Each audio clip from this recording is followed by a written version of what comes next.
Annyeonghaseyo und willkommen zu meinem Video über Südkorea.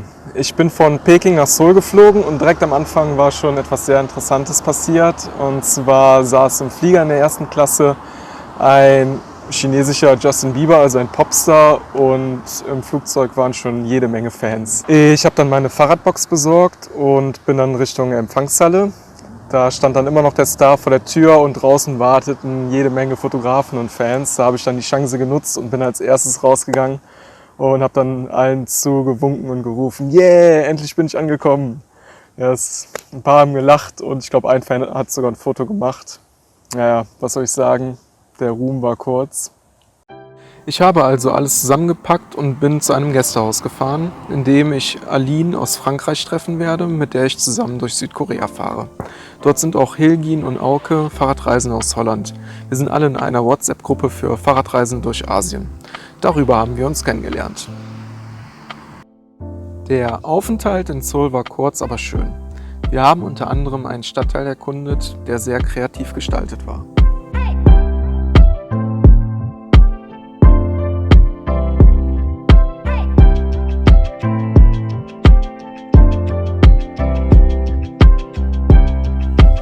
Los ging es dann Richtung Osten. Wir wollen zur Küste. Hier in Südkorea gibt es wunderbare Fahrradwege. Diese sieht man oft an den gekennzeichneten blauen Linien am Boden, was manchmal für Verwirrung sorgt. Fährt man jetzt nach Navi oder nach der blauen Linie? Was ein bisschen schade ist, dass abseits der Fahrradwege man als Fahrradfahrer nicht so gern auf der Straße gesehen wird. Aline und ich haben es sogar ein paar Mal als gefährlich empfunden, hier im Straßenverkehr zu fahren, aber die meiste Zeit war es entspannt.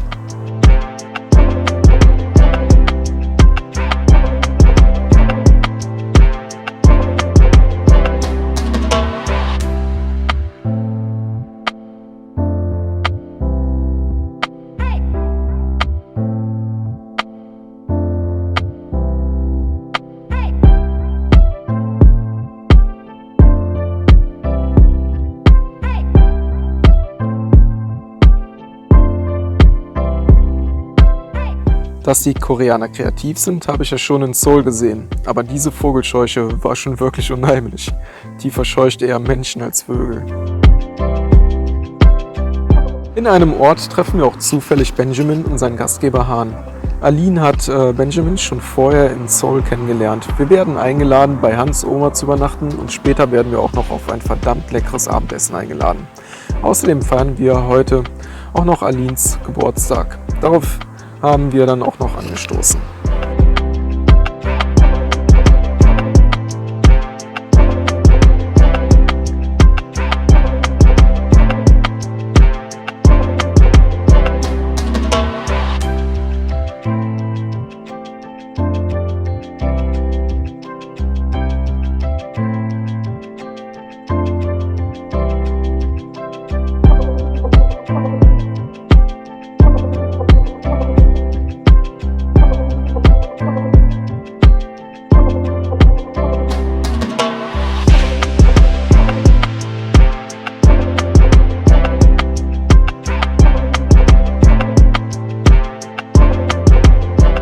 Zwei Tage später beschließen wir, die Fahrräder stehen zu lassen und gehen in dem Seoraksan National Park wandern und schlafen später auch in einer Tempelanlage.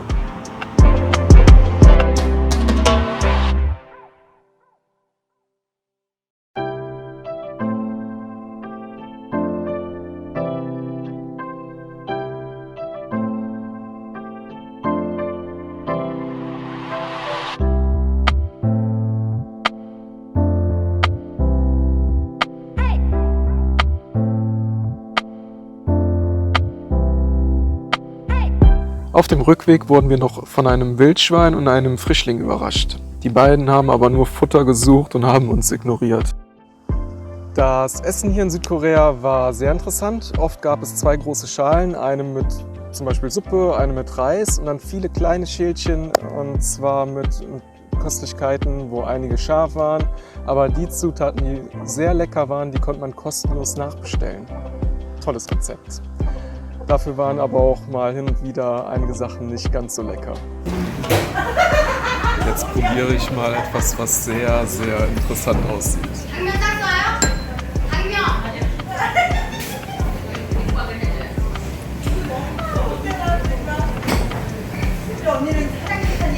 Ja. Nicht ganz so cool. Ich glaube, das war roher Pansen. Ich bin mir aber nicht ganz so sicher. Dann fahren wir die Ostküste entlang.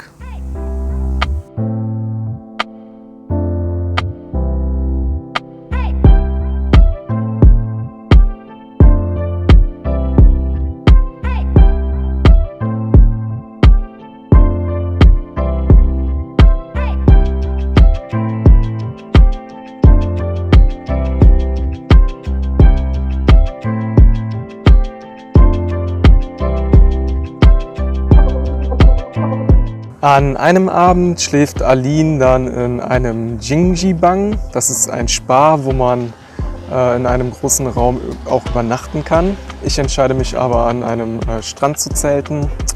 Und dann habe ich mir eine Pizza besorgt, habe mir den Sonnenuntergang angeschaut und als es dunkler wurde, kamen dann ganz viele Soldaten mit Nachtsichtgeräten an mir vorbei und das war schon sehr seltsam. Ich habe noch freundlich gegrüßt, aber da kam nichts zurück.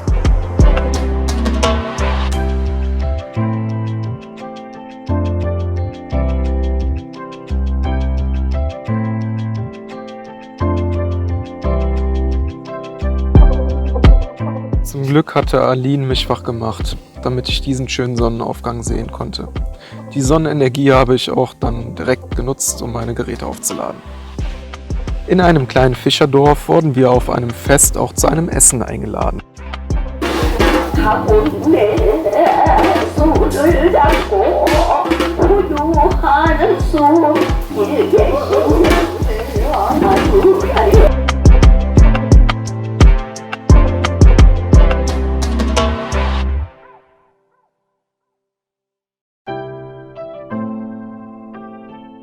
In Japan war ein schlimmer Taifun, sogar hier in Südkorea hatten wir 2 Tage sehr stürmisches Wetter.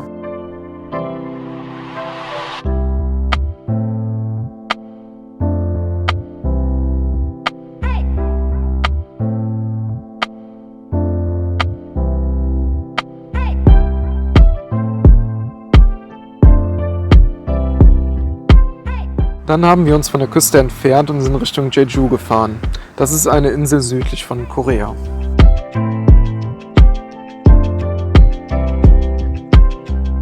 Zwischendurch haben wir entlang der Fahrradwege rote Stempelhäuschen gesehen. Hier konnte man, wenn man ein kleines Fahrradbuch besitzt, seine Route abstempeln.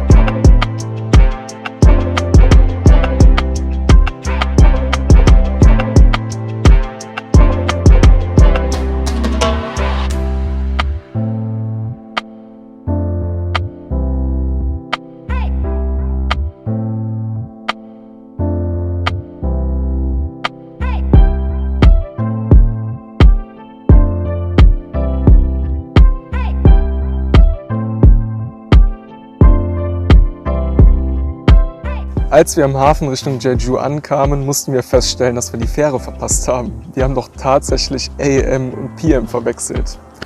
Also manchmal frage ich mich wirklich, wie ich das hier alles schaffe. Die nächste Fähre geht in 2 Tagen. Wir genießen in der Zeit die Sonne, trinken leckeren Eiskaffee und entspannen einfach. Auf Jeju angekommen gibt es erstmal einen Gimbap als Stärkung und wir besichtigen eine Vulkanhöhle. Das erste Zeltlager schlagen wir auch direkt neben einem Krater auf.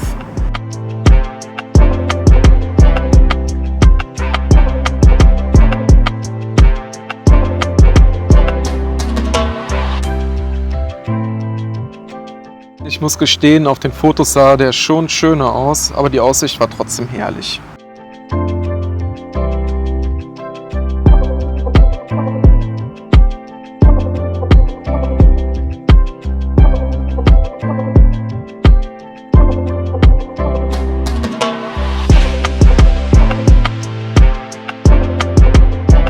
Wir hatten zwar nur 3 Tage auf Jeju, aber den höchsten Berg Südkoreas sind wir dort aber auch noch hochgewandert. Der Wanderweg war sehr schön aber oben war es leider zu bewölkt.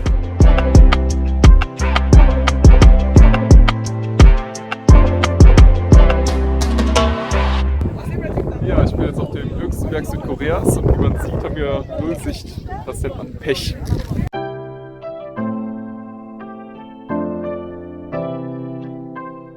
Ja, hier trennen sich dann auch schon unsere Wege. Aline fährt nämlich schon eher mit einer Fähre nach Japan. Ich muss sagen, es hat mir sehr viel Spaß gemacht und es war sehr angenehm, mit ihr durch Südkorea zu fahren. Ist halt auch immer sehr interessant, andere Personen dann besser kennenzulernen und auch die kleinen Tipps, die man sich gegenseitig immer gibt, sind sehr hilfreich. Da gebe ich euch mal ein Beispiel. Da habe ich Aline erzählt, dass ich meine Stirnlampe nämlich nicht mehr benutze. Denn während des Fahrradfahrens betätigt sich der Einschaltknopf immer selbstständig und dann geht die Batterie leer. Da sagt sie einfach zu mir, ja, dann nimm doch während des Fahrradfahrens die Batterie raus. Ja, da muss man erstmal drauf kommen. Dankeschön. Ja, immerhin kann ich jetzt im Dunkeln mein Zelt ohne Probleme aufbauen. Die Südküste bin ich dann 3 Tage lang bis nach Busan gefahren, da von dort meine Fähre nach Japan geht. Unterwegs hatte ich noch einen ruhigen Platz zum Zelten auf einer verlassenen Straße gefunden. Ich habe auch direkt auf der Straße gezeltet, da es dort weniger windig war. Da ich auf einer Luftmatratze schlafe, merke ich von dem harten Boden nicht viel. In Busan ist dann auch ein Paket mit meinen Wintersachen von zu Hause angekommen. Ich bin also bestens für die kalte Zeit in Japan gewappnet.